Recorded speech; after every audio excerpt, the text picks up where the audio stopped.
We've all heard stories about individuals of a power to make a significant impact on our world. However, what if a person like that used their power for evil? Someone had a chance to use their power for peace, but did the exact opposite. I knew I couldn't just sit by and do nothing, and so I decided to help fight back in order to restore what was left of the server, no matter the consequences. Well, this might be harder to achieve for me, because I joined 2 weeks after the start. Before logging in though, I was quickly asked by a player named Dakota to join their team. I accepted the request at first, but I knew this all wouldn't matter as joining for the first time can change situations very quickly.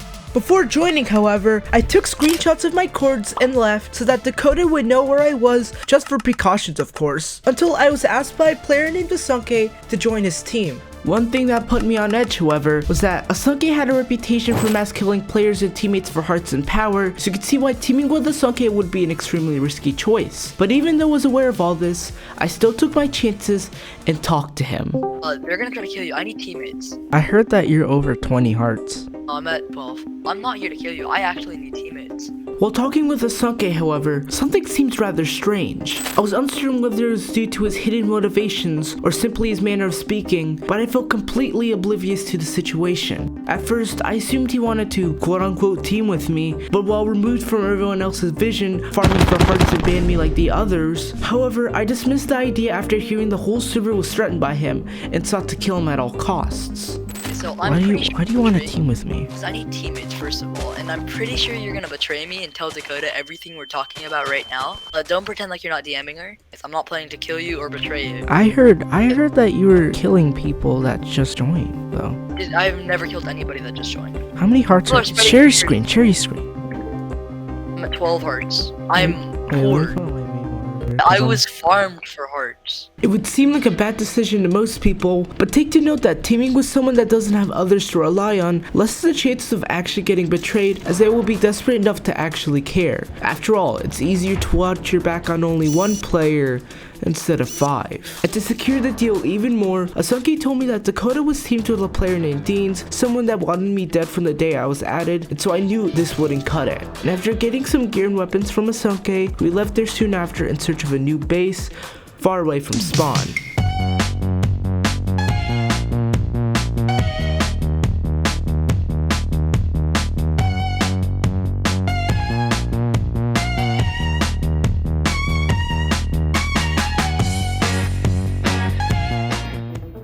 We started collecting villagers in the middle of the village in order to breed them and set up a trading hall. When it turned night, they all went into the middle of the village and we were able to breed them and start trading with them. Things started to pick up quickly and we were actually getting some serious progress made. And after a couple hours of non-stop work, we continued working on the base until Asunke had to log off for the day. I continued working on the base, organizing villagers in a mini trading hall for a while until it was getting late and I had to log off the night myself. And after a couple days went by, a new problem started to form. Food was scarce in the village, obviously because it was located in the desert where no animals could spawn. And so we knew that this wouldn't be a sustainable strategy. Fortunately, in our favor, a new player named Something Blue had constructed an iron farm recently and granted us permission to use it, so we went to a nearby village over there. And after taking 3 stacks of iron blocks from Blue's double chest, Operation Base 2.0 is back in action with new villagers in a trading hall. At about this time, I joined a VC with a couple other members. We were casually all talking, having fun, until a player named Skittle, and LastLife Not Blue and me started streaming on Twitch. And a way to add on to the fun, I connected my Discord voice to a voice changer in order to play a variety of sound effects and memes to troll everyone, including Skittle. But to my dismay, apparently one of the memes I played was in fact copyright, ending Skittle's stream, making him and the members really mad at me. And while it wasn't in my intentions of doing, it only made myself a bigger enemy to everyone on the server. And about this time, I was traveling to Blue's base for some materials for my village. Nothing could possibly go wrong with that, of course. 100%. Totally, I'm fine. When I arrived, Skittle was at Blue's base working on his armor set and enchanting. He quickly noticed me, and I could see through his eyes that he was up to no good. Also, take to note that when a player knows how undergeared you are compared to them, things don't usually go to plan. And if anything, terribly wrong, as in like me dying 3 times to Skittle, twice from an iron golem that stayed aggro on me.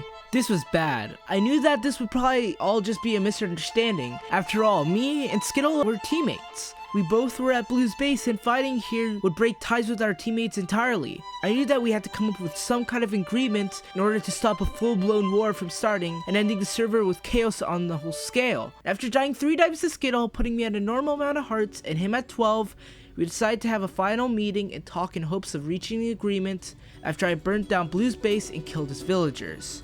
Hey man. Where are you? If only we could have PvP. Give me back my hearts. Damager's already done. You could walk away with 10 hearts and give me back the other 2. I'll even make it nice. 11. Just walk away. The act of war and destroying Blue's base. Stuff like this. Look at me, Skillet. I was at 13 hearts. However, it soon came clear that he had no intentions of compromising, but rather keeping the power and hearts while putting my name down in the process. I will. I'm not gonna lie. I am so dumb. This sucks. Yes, get trapped in my cobwebs. Alright, well, I you am want not war. good at. Yes, war is an option. You know that, right? Come here, Skillet. Which one am I gonna place? Am I gonna place water or lava? Water or lava? Water or lava? Okay. You kind of let yourself, you know, not cobweb. Dang. What was that? What was that? I'll Skillet, eat. This is all your fault. Got it. I'll be winning right now. Come here, Skillet, to eat. Can you record, Skillet?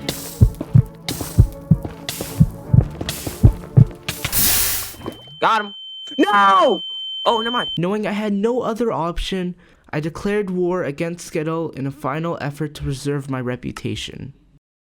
When Asunke logged back on, we began traveling away from our base, going through the sea until finding a new village to set up camp. Our old one would be compromised, and we knew that we could easily get killed again just like before. Generously, Asunke gave me a heart, restoring me back to 10. We set up a new village trading hall, hoping to get full prot armor before the day of the battle, and this is when I wondered, who's gonna be on my side? Surely I had Asunke on my team. I knew Galactic would side with Skittle and Deans as well. All I had left was Flovey and Skilled Gamer. Fortunately, we were soon informed that only Skittle, Galactic, Asunke, and I would take place in the battle to make it fair, with everyone else watching from the sidelines. We were then informed of a new rule about the battle. Anyone who leaves the battlefield while this fight was still in progress would be publicly executed shortly afterwards. This would only further put me on edge, as I didn't want to further humiliate myself. Am I putting myself into a farther ditch than before? We finalized our gear and tools the night before Friday, even though I felt extremely underprepared. On the day of the battle, Asunke and I logged on and got ready to start traveling to spawn. Sadly, he had to go for a while, and so I started to travel to spawn and met up with Skilled Gamer, where he helped me acquire items to help me in battle. Eventually, Asunke rejoined the server, and all 3 of us assembled at the Nether portal for a final private conference before the battle ensued.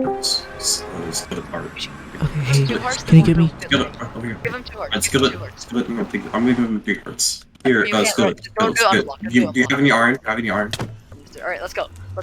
We're ready. We're prepared. Let's squad up. Hold on, one moment. Hey, I need my teammates to like hut. Quill Galaxy, hut up right against me, get in my general area. Get on the same block I am now. Hey, who's Hurry. this guy? Wait, why are there 3 Invis people? Galaxy other Quill, one come here. is- Why is Skilled- Galaxy Skilled, Quill, why- come here. I don't know. It's not skilled. It's You not must- skilled. Skilled is. For the last time, Galaxy Quill, get right up against me right now. I got pots. Okay. Who is this? I Can don't we have know the this. face off? Can we have the face off? Hey, Oh, what is Skill doing on here? I didn't see him. Who's this? Who the hell is this attacking me? I don't know. That's me. Who's who? Is this the Oh my God. shit. Oh, Jesus Christ, dude. Let's do it. Wait, Skilled, Okay, now let's actually fight. No way. I made you one. Help me. Just watching. War never changes. Oh, you gotta be kidding me. I'm just Oh watching. my God. Sorry, Galactic. Sorry, Galactic. Oh my God. Can I die now? Keep on collecting. Remember what I told everyone. Hey, you can't pull. That's against the rules. Yeah, exactly. He'll be publicly executed. No. Gunman, come No. here, There's a rat on the I'll ground. get rid of the rat. I'll get rid of the rat. Skillet. Just I'll get rid of the rat. Sunkies. I'll get rid of the rat. Let's do Sunkies. Get rid of the rat, guys. Everything's cool. Dude, I'm about to die. That's about to happen. Skillet, get off my ding dong, my guy. Over here, freaking all up on me. You're dead. Not supposed to do any damage. What was that? Galactic! Stop trying to web me. Stop trying to web me. Galactic! His shield broke. He's dead. He's dead. Dude! I'm gonna die! Help me! Help me, Claire! Yes! He pulled. We're alright, everybody hunt down Galactic. He pulled. Everyone hunt down Galactic. It's everyone versus Galactic. If you didn't understand what just happened, Galactic set up a stasis chamber, which basically an ender pearl held by a water column where another person has to wait on the other side to teleport them. This was considered cheating on the side rules of the battle, and so we soon got ready to publicly execute Galactic Suncat for his actions of cheating in battle with the stasis. Hey, can I We make- are publicly can I make a dramatic executing- speech? Yeah. I know we have been through a lot together. Why is Skittle here? Do you want to die? Oh. Okay, everyone. No, it was a good fight. Okay, hey, you know what? Just do it already. I forgot what I was gonna say in my dramatic speech. Wait, Skittle, what do you want? Hold up, let me let. Rick, I'm dying. Bro. Skittle, you can talk. Oh. Did he get banned? He got banned! Wait, what happened? Wait, how did you get banned? I left hearts for Deans. Why? So, Deans, all those hearts in the chest. That's for you. I'd banned Skittle. Even though he was an enemy at war, he was still just an ally. A friend, all to seek justice for my own personal gain, but at what cost? I went against my own morals in order to gain power and hearts. When I first set out to seek justice, I was driven by a sense of righteousness and moral consciousness. I wanted to make sure that those who had wronged me were held accountable for their actions. But as I was slowly caught up by the heat of the moment and the power that I possessed right then and there, I slowly started to forget what I was fighting for. I stepped over the line. I chose to take a life in order to get what I wanted. I went and took an innocent life, and that is something I can never take back. I was no longer fighting for justice, but for power. I have become a tyrant, a ruler who takes what he desires and does so with no regard for others. I have become what I sought to destroy with only the shadow of myself left in me. In the end of the day, I won the battle, the war, the entire server into the fist of my hand. Even some might consider this a happy ending in my book, but it isn't. I proved that I am just as gullible as others, and sometimes life is just like that. We all have our strengths and weaknesses, and I let mine get the best of me. Power is control. It manipulates others, and when someone gets that kind of ability, they try to use it for their own benefit. And that's just how life is. So was I wrong? That if you found a powerful player, would you take over the power just to withhold it yourself and continue on the endless cycle?